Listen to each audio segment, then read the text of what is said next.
ฮ็ดยังพ่อลุงสวัสดีครับสวัสดีครับผมสวัสดี FC บ่าวซุปครับเจ้าแต่ว่าเกี่ยวไทยนะบ้านจังไรเนาะประเดี๋ยวเลยจังหลานเลยอยู่ละจักอารมณ์2-3 เถื่อพวกกะล้านวิวทุกคลิปเลยล่ะได้กินเงินล้านเพิ่นตัวนึงเพิ่นไปเลี้ยงให้แดะเปิดเกี่ยงนะฮะเงินล้านนะล้านวิวได้สำหันแหละเพจมันบ่ค่อยหลายๆพี่น้องเอ้ยลงคลิปมันต้องรักล้านวิวมันจังเห็นไทยสวรรค์เขตมาพี่น้องเป็ดบ่น้อยตายไป2ตัว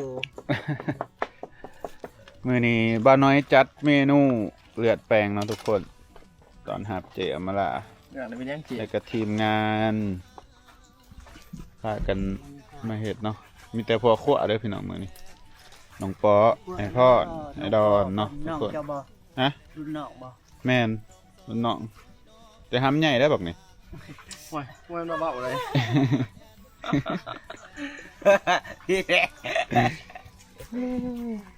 พดุงคำบอลเพิ่นปีกอันนี้เนาะทุกคนปีกเป็ดไปให้พี่แน่นบ่เพิ่นสิกินได้บุ้มใส่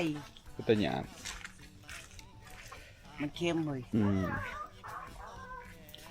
FCJ อำมาลาเห็นบ่าวสุกเอิ้นลุงคำบอลละหายบ่าวสุกพี่น้องเอ้ยเฮาเว้าหยอกกันเด้อบ่หยอกแบบเฮาเฮาฮู้จักกันหั่นนะแบบสิว่าจะสนิทกันอยู่ว่าเจ๊ฮู้จักกันมานี่ก็หลายปีแล้วสนิทยังว่าสนิทแต่ฮู้จักมันก็บ่หยอกว่ากันนะพี่น้องพอให้มันได้คำๆมานะจะเครียดบ่เจ๊บ่เครียดสิ้นน่ะบ่ตีตนแล้วสิ้นได้เกิดจะดุวะให้เกียรติหนวดแล้วแน่บ่วงกับบ่วงมักเอิ้นเล่นหยังมันจังอันนี้มันจังบ่ซีเรียสเนาะเจ๊เนาะเขาบอกว่าก็หับความเป็นจริงอยู่เว้ยนี่ก็มีเนาะเขาเอิ้นแล้วก็ยอมรับเปียงเด้สิเอาผู้บ่าวมาให้เอาบ่นี่สิเอาผู้ใดนี่ผู้บ่าวหลายคนบ่มันโสดเฮ็ดแต่ความมีดุได้เพิ่นว่าเอาวะได้อีแล้วน้องข่อยเฮ็ดให้ได้ดุบ่ได้ข่อยข่อยมีน้ำยาเหรอเดี๋ยวเอาบ่นี่ไอ้พ่อนี่ก็โสดนี่ไอ้พ่อจะมีความสามารถดิบ่แล้วสิยกบ้านยกรถให้ยกเคลื่อนให้มีที่ดินเป็น100 ไร่เดี๋ยวสิไปหาดูคนอื่นมาได้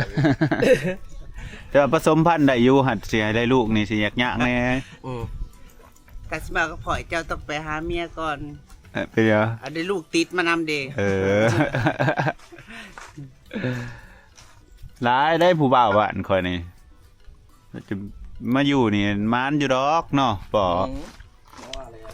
เด็กน้อยอันมากจะต้องมาเรื่อยๆมาตลอดไม่ยามเขาไปเที่ยวในเมืองก็หลายผู้ชายไปดูลายทั้งใต้ก็วันนี้พากันทำเมนูต้มเป็ดแล้วก็เลือดแปลงแล้วพี่น้องหรือว่าลาบเป็ดนั่นแหละเก็บยอดแท่งอันนี้แล้วครับกันเมาไอ้นางจับห้ำอยู่บนติ้งนะแม่นบ่ผมบ่เคยจักเทื่อเนาะเจ๊เนาะจะว่าเจ๊แล้วหลักจับห้ำกูแล้วจะกูไปหลินบ้านแล้วมันน่ะกูเมาแห้งแฮะเมาแห้งเพิ่นว่าซึกหลอกเพิ่นฮะแม่นบ่เจ๊จะบ่ได้ล้วนล่ามข่อยที่ตอนน่ะเคยคิดอยู่จุแม่นบ่เคยคิดอยู่แต่บ่ได้ลงจะว่าล้วนล่ามแล้วบ่จักจะว่าเฮ็ดแล้วบ่จักป้าหมออีไสบ่เมาแบบบ่ฮู้สึกโตหรือบ่สุกฮะย่างเดี๋ยวสิกลับเลยนี่กะเลยซะบ่ถึงกะติมีทีมงานพากันออกมาจนครบเนาะพี่น้องมีสาวตีบแน่บ่สุกแน่ว่าน้อยก็ดอนในการน้องอันบ่ทันออกมาก็น้องอันออกมาตอนแรงพากันเข้าในเมืองเพิ่นส่วนบาสุกไปนำน้องบาสุกกสิภาพเพิ่นเลาะเที่ยวปากเซ่เล่าไตเนี่ยจักสิภาพเพิ่นไปใช้แน่ก็สิแนะนำเพิ่นว่าอยากไปใช้ก็ให้เพิ่นเลือกเนาะไปบอกปากเซ่แรงมากที่คนเที่ยวก็อยู่แถวไหนยังประมาณนี้ก็มีแคมป์คลองแหละแล้วก็ร้านเหล้าร้านเบียร์ได้เนาะปากเซ่เนาะมันก็บ่มีหยังเนาะส่วนหลายมีแต่ร้านเหล้าร้านเบียร์ร้านนางซิ่วเยอะแยะก็สิคือกันกับสวรรค์เห็นมั้งในเมืองเนาะมันก็มีแต่ถิ่นนั่น ได้โคตรนอนจะจักบ่ แม่สมัครคือก้อยดำแต่หน้ารอบใกล้เคียงเขาเจ้าหวาน ดำบ่ เขาหน้าหวานเขาเจ้างามสุดทั้งหมดคนนะ ปีนี้มันแดดเด้มันก็งามแล้วเนาะ แดดเขาเขายังรู้สึกว่างามเลย เขียนไปไหนเลยนะ งามบ่เกิดน้ำแดด อืม เป็นคนเมาแล้ว เห็นน้ำลายกินวันนั้นนอนเกือบตาย แล้วนำมาลา ป้าไปหันเด้อเจ๊ที่ไม่หันแหละแล้วมันก็สุกเองเดี๋ยวจะไปเฝ้ามัน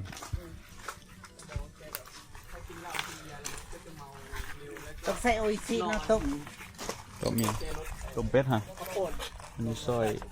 ตอนเนาะทุกคนเซฟพอดมาเฮ็ด ไปดีเด้อ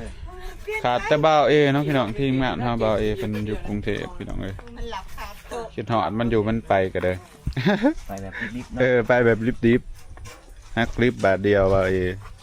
ใช้ชมบานมะ ป ขาม กติมานี่ก็สิเห็นแต่หมด ใช่ใช่ สิไปใส่เจเอาไว้บักขามอยู่ไสโอ้ยอยู่หน้าบ้าน นี่มาข้ามบ้านก่อนไปเลย บ่มันบ่มีบักขามออกไปเอาบ่าวอ้อยอัพคลิปได้แล้วบ่เต็มแล้วบ่ ย่างไก่เลย พากันออกมา200เพิ่นถ่ายอยู่ไหนเนาะทุกคนอยู่ในบ้านนี่พาแขกมายามครั้งแรกเพิ่นก็ได้เพิ่นก็เห็นในคลิปนะเพิ่นว่ามีอีบ่เจ๊สุมานั่งหยังสูอยู่นี่หิว่าเอามาขามให้เจ๊หน่อยไปเมื่อขึ้นมาขามให้เจ๊หน่อยไปแล้วสิให้ติบ นี่เด็กข่อยนี่บ่มากบ่เด็กน้อยนี่เจ๊ว่ามันจะไรมันใหญ่เติบแหละนั่นน่ะ อีกหน่อยมันบ่เคยเห็นนี่เห็นอยู่มันก็เคยเห็นอยู่ มันบ่เคยเห็นเจ้า เคยเห็นแล้วคลิปแล้วอยู่บ่น่ะเป็นไงอันนี้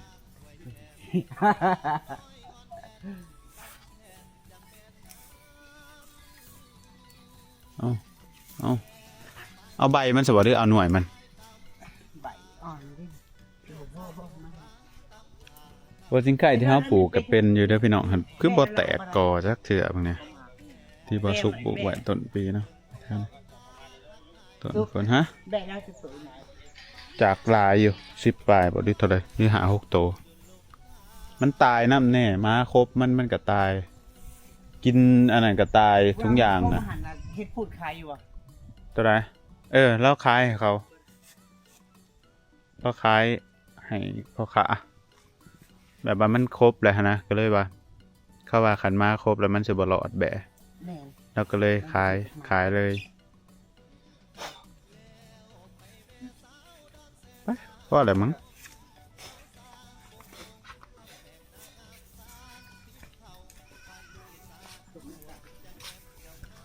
อันละวันหยังงัวนะ อืม หยังงัวเรา ตัดอันติเจไปคลิปมันนะมื้อนี้เด็กข่อยบ่มาพี่น้องต้องรัดบ่มามันไปอันนั้นไปหาหน่อไม้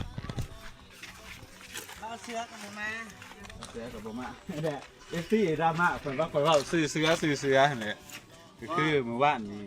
มีน้องก็ซื้อเสือหั่นแหละเอาว่าเบิ่งจั มือกล้องเบาซื้อมือกล้องเบาซุกพี่น้องซื้อเสื้อแหละพอเบาซุกแหละมันเป็นคุ้นๆในหูนะบ่แม่นเบาซุกเว้าเล่นเว้าเหยาะดอกพี่น้องเพิ่นมีน้องเป็นเบาซื้อเสือ ก็เลยตามใจกันน้อยหนึงนะ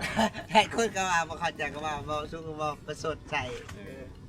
เอาหูกันอยู่พี่น้องจักอยู่น้อง FC ดราม่าเพิ่นต้อง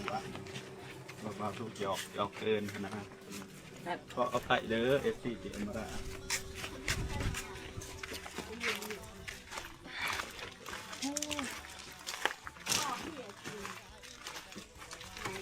พ่อทำไมถึงพ่อขึ้นไปเคยใส่หินสุดหินนวดแล้ว เบิดเด้อพี่น้อง โอ้ยสิเจ๊ บานายเห็ดเมนูเลือดแปลงตอนหับเนาะกับต้มเป็ดแล้วก็ปิ้งให้พี่แน่น จะสมัครมาบ้านเฮากับ แซ่บบ่ ต้อนรับกันชงกันก็มีแต่เป็ดไก่เนาะ ตอนไล่น้ำเป็ดอันดับแรก จนแรกเข้ามาเผ็ดเป็ดเลือดแปลงเนาะมันแสบแล้วก็ปิ้ง ไก่ แล้วก็ เพ อ ราะ บ ว่าเขาปิ่นตะแรงชิว จนได้เขาเห็ดเป็ดแล้วก็บางคนก็แบะ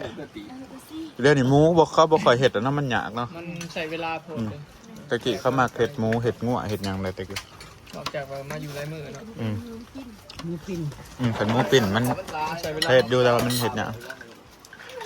พากันกินข้าวเที่ยงทุกคน ตอนแรกเขาเข้าไปในเมืองเดี๋ยวสิพาเพิ่นไปหาที่พักแถวแคมป์ของเพิ่นว่า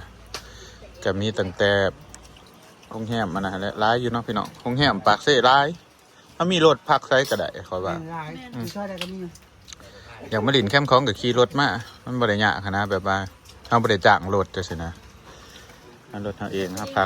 พักไซมันก็สะดวกเบิด ไม่ยากว่าต้องผักไก่เนาะ หน่วยห่างมาเลยหนึ่งก็ได้ มัน อร่อยมาก ย้ำแรงบรรยากาศดีอยู่ปากเซ่ยันจะเข้าไปประท่าน อืม เพิ่นสินอนปากเซ่มาแรงแล้วก็ตื่นเช้ามาก็ไปเที่ยวปากซองแล้วก็นอนอีกคืนหนึ่งแล้วก็ตื่นเช้ามาเพิ่นก็กลับเนาะทุกคนเขาก็สิพาเพิ่นเลาะแล้วก็เลาะทรงเพิ่นแล้วเขาจังสิได้ขึ้นออกไปทั่วเนาะพี่น้องบาสุ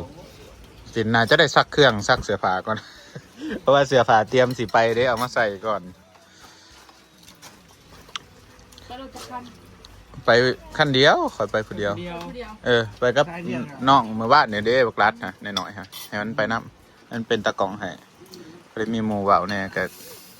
เอามาไปน้ำมันก็ได้ไปเที่ยวฟรี ที่ต่างแบบ เปิดหูกระจาย ที่ต่างมันได้เปิดหูเปิดตาเพราะว่าเด็กหน่อยอยู่บ้านมันบ่ได้เห็นหยังมันบ่มีเวียกก็ได้สอนมันไป ถามมันมันว่าอยากไป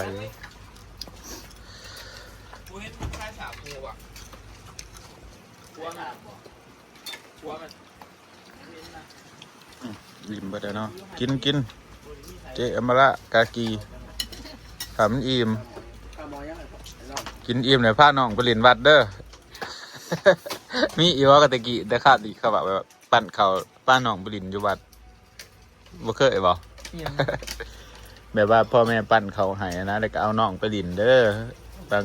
ไปดินหันดินนี้ไปดินวัดเด้อจังซี่นะ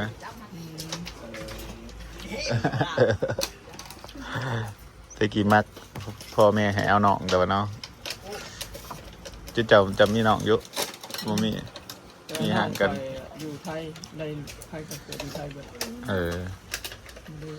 มีฟิลแบบ ได้มาอยู่ด้วยกัน สาวล่า มีฟิลแบบเอาน้องเลยตะกี้ แยกกันอยู่ เจ้าก็บอกหน่อยเบาหน่อยฮะห่างกันสักปี ปีเดียว บ่น้อยเศร้าเก่า ค่อยเกิด ย่างเอาห้ากับ16 ปี16 ปีแมนหน้าแก่มาก ครึ่งชีวิตของฉันเลย 26แต่หน้าแก่มากทุกคน ชีวิตของฉันเลยนะ เกิดปี 2000 เบอร์จะกลับ มากับ002000เนาะวัยรุ่นเจนซีแล้วเนี่ยเฮา เอาเพื่อนมา เว็บเฮาอย่างนี้ไม่รุ่นเจนซี มือนี่ไม่รุ่นเจนเซตเลยเนาะ จากเดียวนี้มันเจนหยังเจนอัลฟาเบต้าว่าจักเจนหยังก็บ่จัก ไปเลยเจนยังจัก เจนมาได้เจนหยังเจน Y เจนซี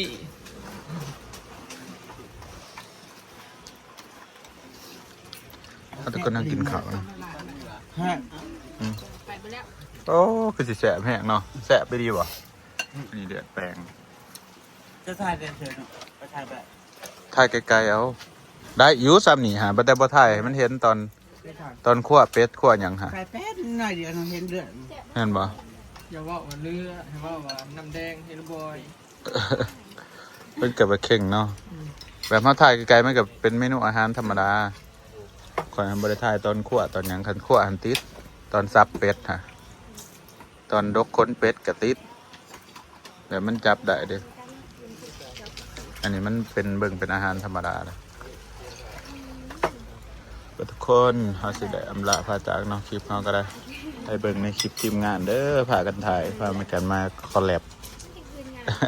โดนเทื่ออะไรพอกันกะสิคลิปร้ายเนี่ยเด้อทุกคนแบ่งกันถ่าย FC บาสุกกับไปเบิ่งในเด้อ FC เอเจมาได้ก็มาเบิ่งบาสุกนำเปลี่ยนกันไปเบิ่งไปเบิ่งมาเนาะ ซีรีส์เกาหลี เปลี่ยนแล้วก็เปลี่ยน เป็นซีรีส์เกาหลีถ่ายแบบเป็นซีรีส์เกาหลีเด้สิลงจังไดบัดนี้นางเอกสิมีคู่น้ำเขาอยู่ แต่เก่าน่ะส่วนร้ายซีรีส์เกาหลีหรือซีรีส์จีนน่ะคอยชมมัง แม่นบ่ สมพอซีรีส์เกาหลีนางเอกบ่ค่อยสมหวังเนาะ ละครไทยเลย เออ ละครลาวนี่ชม ละครไทยนี่มักจบปีจบแบบแฮปปี้เอนดิ้งเนาะพระเอกแบบแต่งกับนางเอกเกาหลีนี่อยากแบบอกหักได้เจ เป็นซีรีส์เกาหลีทุกคนเจอกันใหม่คลิปหน้าจ้า บ๊ายบาย